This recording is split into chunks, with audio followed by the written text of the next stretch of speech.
Hello, I'm Paul Race and welcome to my workshop. Today I'm going to have a very quick presentation. I have a banjo here that was actually mine for decades. It wasn't my first banjo and it certainly is not my last banjo. It came to me from a relative some 40 years ago, and it's about to go back to their side of the family because they don't have any banjos and they have kids who might be interested. So I'm going to be taking it back to them before long. Before I did, I thought I would just do a quick review in the sense that you may come across one of these and have some questions about it at some point in your career. This is a K banjo. You can't even see the name on the header. It is a K banjo. Was made in the 70s. During that period of time, it was considered cool.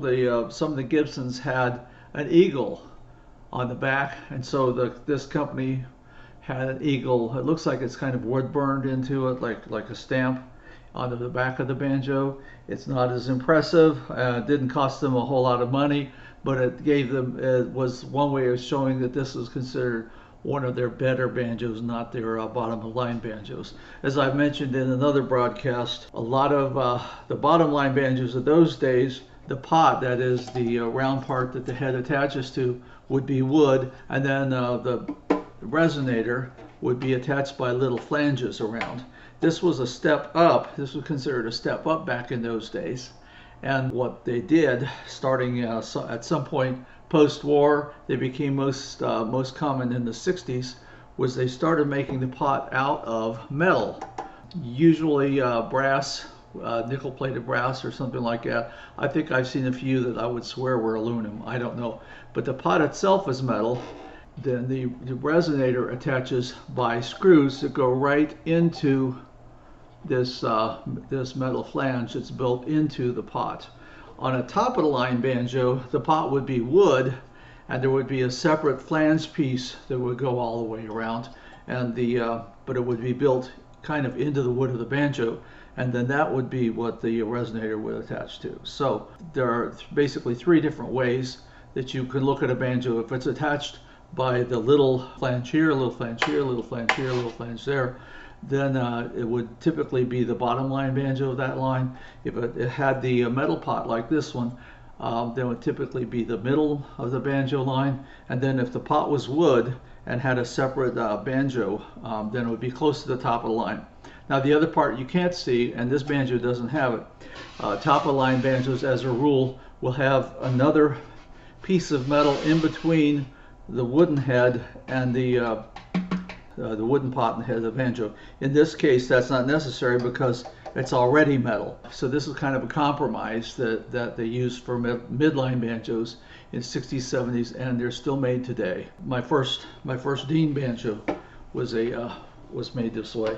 They call these Pop Top Banjos because the little points on the flanges kind of remind people of the old Pop Top bottles that you would snap off with a bottle opener. This particular banjo has something that most Pop Top banjos don't have.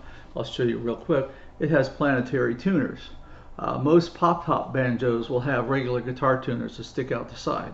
Now planetary tuners come in all levels of quality, and it's possible to buy a $20 set of planetary tuners. So just having planetary tuners does not necessarily mean that it's upscale, but if you're looking at a particular line of banjos, typically you don't see planetary tuners on their bottom line banjos. One other thing I will mention, and I have to confess I've never owned one, but they're really cheap banjos, and they're being made today.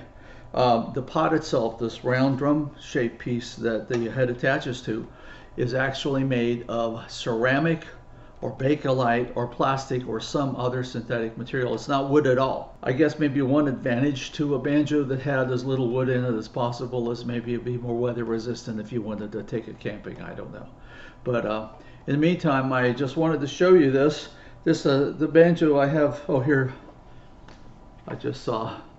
The banjo has a K on the bottom here. Do you see that? It's hard to get the light right. But here you can tell that this is a K banjo because of the tailpiece. So why it's not on the head, I don't know. Now this particular banjo had not been tuned for years when I picked it up to make this little video. and it was still in playable condition. I would say there was maybe some of the notes were 2 or 3 cents off. Most people probably wouldn't even notice that they were out of tune.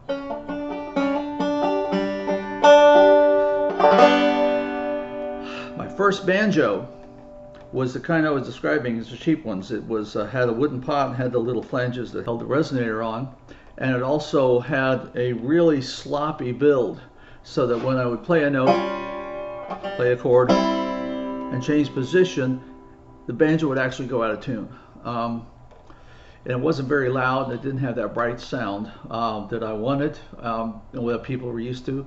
Bluegrass especially requires, people expect a really bright, edgy sort of sound out of the banjo. One advantage of the Pop Tops is that you get that edgy sound without having a $4,000 banjo. One disadvantage is it's a little bit tinnier than the professional bluegrass banjo would be. And again, without the tone ring, the metal piece underneath here, you still don't get the volume and projection that you would get out of a professional banjo. But it's a good start. If your goal is to play bluegrass banjo, then this may be the way to go. A Pop Top banjo might not be a bad investment for you. I'll give you a little tune just so you get an idea of what it sounds like.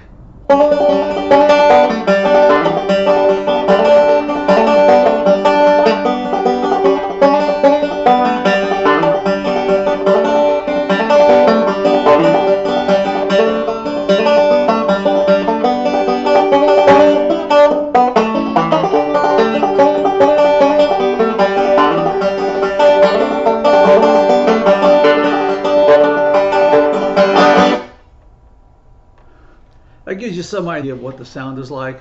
Once again, this was a step up from the bottom of the line K that you could buy in the 70s. There are hundreds of these still around. If you get a chance to look at one, don't necessarily turn your nose up at it. Now, equivalent banjo today would be made in China, and might even look the same, might have all the same parts and all the same features. The thing is, when you get that banjo, you're likely to have to spend a lot of time getting it playable, or perhaps paying somebody else $100 or more to get it playable. Old banjos that were made even in Japan or Taiwan, which this one may have been made either place, typically would have come set up and more ready to play, as this one was. So I just wanted to give you an idea. Again, this is what a 70s Pop Top banjo looks like. A little bit better features with planetary tuning pegs. They don't affect the sound, and they don't necessarily make it any easier to tune. It just looks, at this level, they look cooler. And a professional banjo, they do make it easier to tune. What can I say? It's this banjo likely cost $250 or so when it was brand new, way back in the day. Its value today is probably about the same because so many of them were made. I wouldn't pay $300 for it for sure, even if I needed a banjo when I was stuck someplace where you couldn't buy banjos. If you come across one something like this in the $100, $150, $175 range, then you might just say, hey, I need a beach banjo or I need a backup banjo, and you might be delighted with how well they play and frankly how they sound once you've checked out the neck. They're the banjo worth bringing home to your house. That's all I have to really say about this one. Once again, I'm not recommending it necessarily, but you may come across one, and I wanted to give you some idea of what they were and what you could do with them.